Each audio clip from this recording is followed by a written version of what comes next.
Hello, welcome to Crestview Austin Baptist Church. My name is Jeff Kramer, and today we're going to look at coping mechanisms, looking for comfort in all the wrong places. The New York Times published an article on April 25th by Michael Wilson, and the article was entitled, March, April, May. City's mood darkened as crisis feels endless. Michael writes, with no clues about when the pandemic might subside, short-term discomfort is becoming long-term despair. I feel like I've accepted this and given up. He goes on to write, there is this grieving of life as we once knew it that wasn't there before as we try to come to terms with this new reality. Said Greg Kushnick, a psychologist in Manhattan. I'm seeing it much more in my practice. People are really starting to get more depressed. And people who are prone to depression, it's now kicking in. I think my wall earlier this week was me finally dropping out of the denial phase. It's no longer a fun change of pace. Annalisa Loeffler wrote this in an email to a friend and that she shared with the New York Times. Things that are super important to me and make the rest of my life bearable may not be physically possible for a very long time. I'm trying not to borrow trouble, but there's definitely validity to accepting grief for what has been lost. So my question to you today is this: how do you cope with pain, with grief, with crisis? You see, coping mechanisms are the strategies people often use to face stress and or trauma to help manage those painful or difficult emotions. Coping mechanisms can help people adjust to stressful events while helping them maintain their emotional well-being. So what exactly are coping mechanisms? Well, when we have significant life events, these events can be either positive or negative, and they can cause emotional, psychological, mental, social, spiritual stress. Now, difficult events such as divorce, miscarriage, the death of a loved one, the loss of a job, can cause people to experience grief, to feel the stress. But even in positive situations, such as getting married, having a child, or maybe buying a new house, can also lead to lots of stress. To adjust this stress, people may utilize a different combination of lots of different behaviors, thoughts, and emotions, all depending on the situation. So people may use coping mechanisms for stress management to cope with anger, loneliness, depression, or anxiety. Well, the book of Lamentations gives us a picture of a large-scale communal suffering. Jerusalem has been destroyed and the Jewish people have been exiled to their enemy's country. The book of Lamentations is made up of 5 laments, or dirges. The first of the 5 laments has one theme repeated 5 times. There is no one to comfort. You'll find that in chapter 1, verse 2, verse 9, verse 16, verse 17, and verse 21. You see in this exceptionally vivid description of the desolation of Jerusalem, these phrases ring out like a heavy gong on a funeral bell. This picture of New York is one that we've seen in all different types of places and cities. And when I saw this, Lamentations chapter 1, verse 1 popped up in my mind, and it reads, "How lonely sits the city that was full of people. She has become like a widow who was once great among the nations. She who was a princess among the provinces has become a forced laborer." You see, one of the ways which we can cope with grief is to remain distant and detached. One of the ways that people deal with stress They cope with stress by remaining distant to others and detached. Because you see, grief isolates. It makes us lonely. So let's look at verse 2. It says, she weeps bitterly in the night, and her tears are on her cheeks. She has none to comfort her among all her lovers. All her friends have dealt treacherously with her. They have all become her enemies.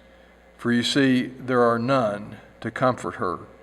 That word there for comfort, the original root word, seems to reflect the idea of breathing deeply. Relief. Comfort. Relief. And so the act of helping someone deal with their sorrow, to take a deep breath. The other word that describes the situation is that Jerusalem was weeping bitterly in the night. Bitterly tells us exactly how she was weeping. It brings with the idea of being resentful in nature, the intensity of the weeping, the intensity of the pain she was feeling. The idea she was weeping bitterly in the night shows the extent of her weeping. She wept all night. But the truth is, there's none to comfort her. This refers to the act of encouraging her or cheering someone who's been discouraged or saddened. Think about it. There was no one there to encourage. There was no one there to cheer her up. The thought is sometimes expressed as to cause to recover. There was no one there to help Jerusalem to recover from her grief.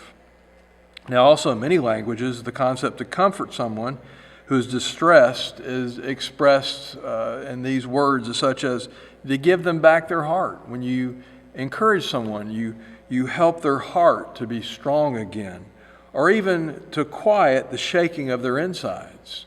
So as we try to comfort others, in other words, we try to give back their heart to them, help them to help their insides to quit shaking.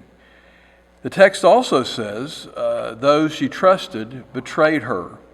So here, Jerusalem is personified as a woman who has been forsaken by her friends, massacred by her enemies, left mourning her former glory, and now stands comfortless without any resting place. She needed comfort from her lovers and friends, but she did not find any. Because you see, she had forsaken her true lover, the one who loved her. She forsook her true friend, Yahweh. She turned her back on Yahweh for false gods and false and foreign alliances. In her hour of need, all her friends were fickle. They were nowhere to be found. They had become her enemies. She had no one to help ease her pain. Next of all, in verse 9, we see she has no comforter. It says her cleanness was in her skirts. She did not consider her future. Therefore she has fallen astonishingly. She has no comforter.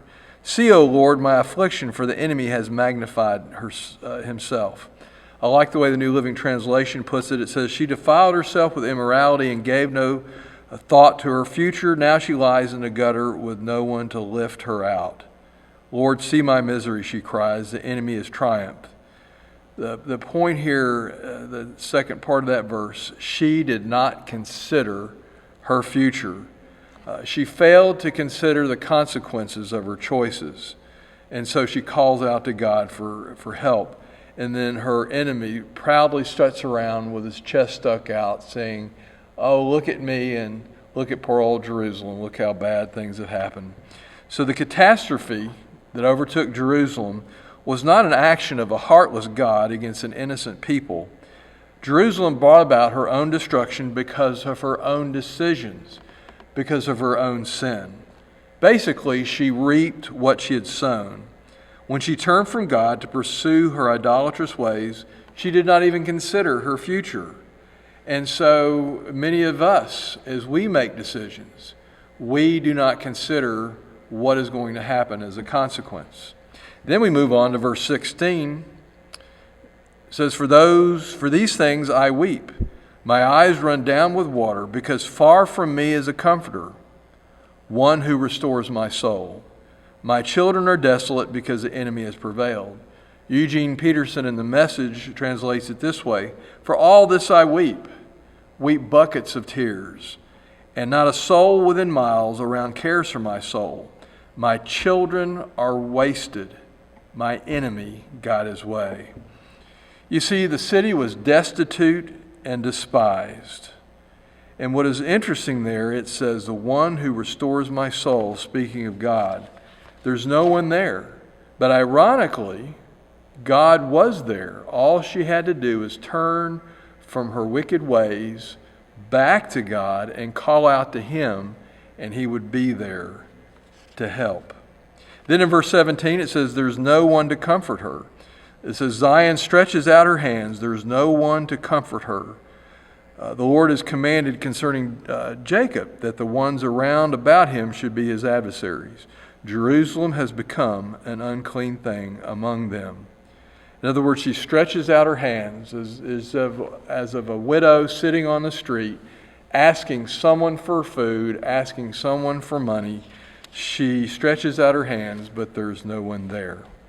Then in verse 21, it says, there is no one to comfort me. Verse 21 says, they have heard that I groan. There's no one to comfort me. All the enemies have heard my calamity. They are glad that you have done it. Oh, that you would bring the day which you have proclaimed, that they may become like me. So the point is here, the enemies heard. They heard Jerusalem's pain. They knew of the suffering.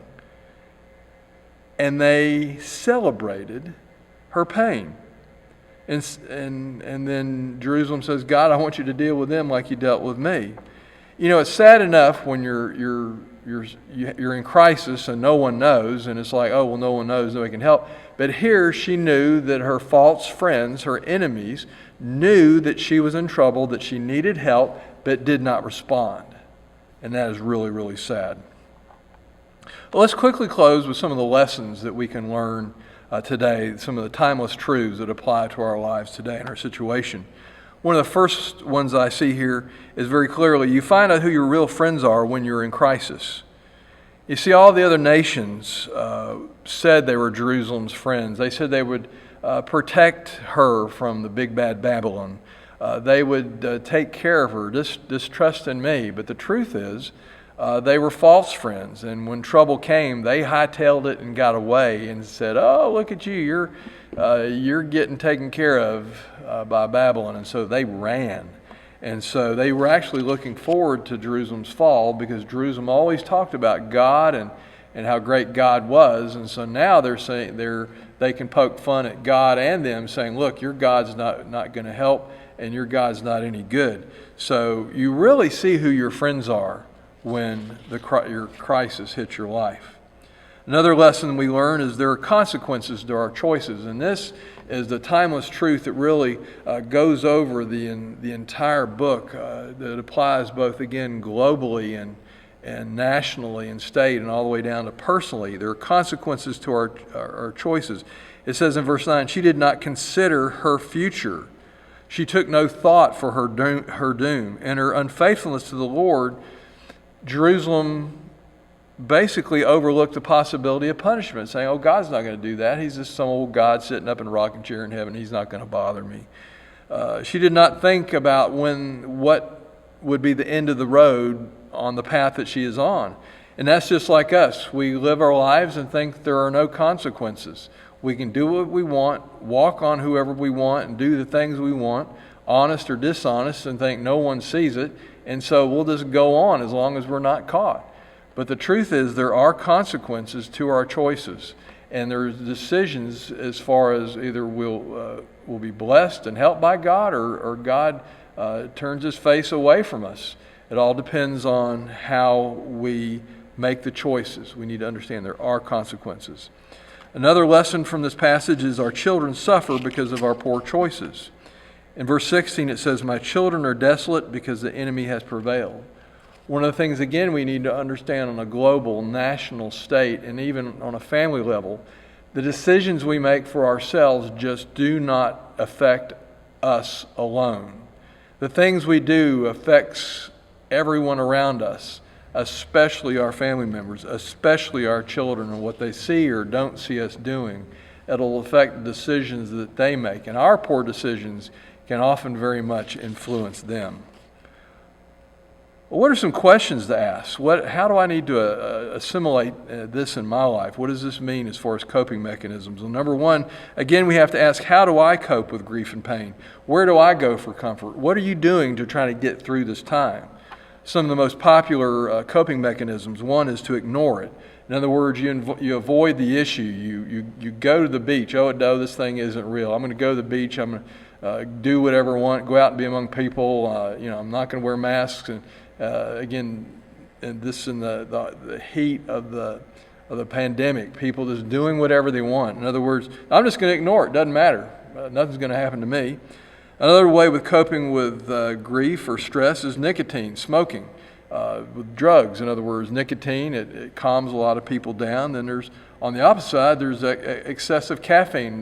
You get that caffeine buzz. You just got to keep moving, keep going.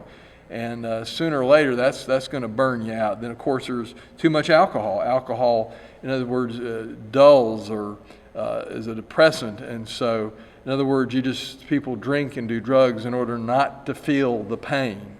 And so, again, all this can get you in trouble. Also, there's excessive sleeping as a coping mechanism. Isolation, running away.